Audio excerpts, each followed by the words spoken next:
ষোলো আনা বাঙালি প্যাশন থেকে প্রফেশন, 20 বছরের রসনা যাত্রা। কলকাতা খাবারের দুনিয়ায় এ এক অন্যরকম উৎসব। 12ই আগস্ট 16 আনা বাঙালি তার সুস্বাদু রেস্তোরাঁর যাত্রার 20 বছর পূর্ণ করল। আর এই গল্পের নায়িকা কস্তুরী একজন স্বপ্নবাজ বাঙালি গৃহবধূ, যার হাতে রান্নার জাদু। 2 দশক আগে কস্তুরী এবং তার স্বামী শুরু করেছিলেন ছোট্ট এক খাবারের ব্যবসা।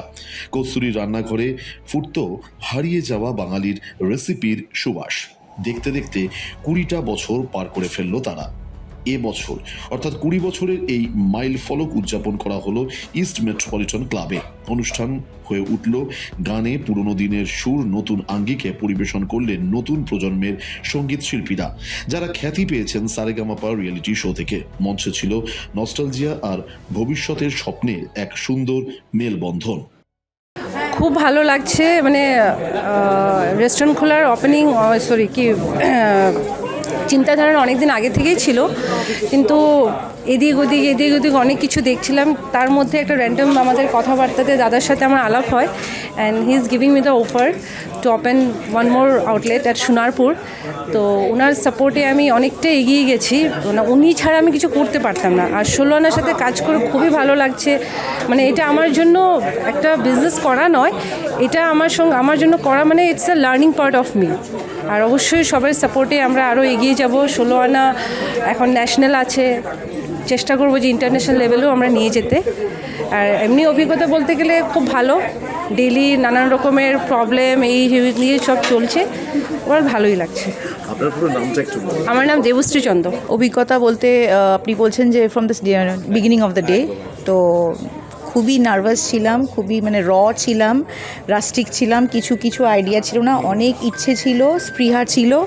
আর ঘরোয়া রান্নার বাইরে এনে পরিবেশন করে সেটাকে মানে মানুষের ঘরে ঘরে পৌঁছে দেওয়ার একটা খুব, বিশেষ করে নিজে রান্না করে, তো আমিও নিজেই রান্না করেই বিক্রি করতাম। এমন না যে আমার কুক ছিল, তো নিজে শ্বশুরবাড়িতে বসে বসে রান্না করতাম আর আমার হাজব্যান্ড বিক্রি করতেন।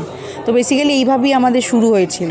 তো এখন তো মানে এক যুগ পার হয়ে আরো বছর 25 বছরে আমি আই এম মোর এক্সপেক্টিং আরও বেশি অনেক কিছু। তখনও আপনাদের সাথে আবার হয়তো দেখা হবে। ষোলো আনা বাঙালি একেবারে বাঙালির হেসেলে ঢুকে গেছে, সব থেকে বড় বিষয়। বলতে পারেন রহস্যটা কি?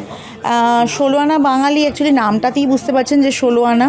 তো আমরা চেয়েছিলাম যে একদম খাঁটি হেসেলের পিওর বাঙালি ঘরে যে রান্নাগুলো হয়, রসুন পোড়া দিয়ে মুসুরির ডাল, লাউ পাতায় চিংড়ি মোড়ক, মানে এইভাবে কিছু জিনিসগুলো মানে খুব কম মশলায় খুব মানে টেস্টি রান্না করার একটা খুব আমাদের একটা ইচ্ছে ছিল। তো সেটাই আমরা ট্রাই করেছি এবং সেটাই করে আসছি। বাঙালি শুধু নয়, অবাঙালিরাও যখন আসে কলকাতায়, তারা 16 আনা বাঙালিতে একবার ঢু মারে।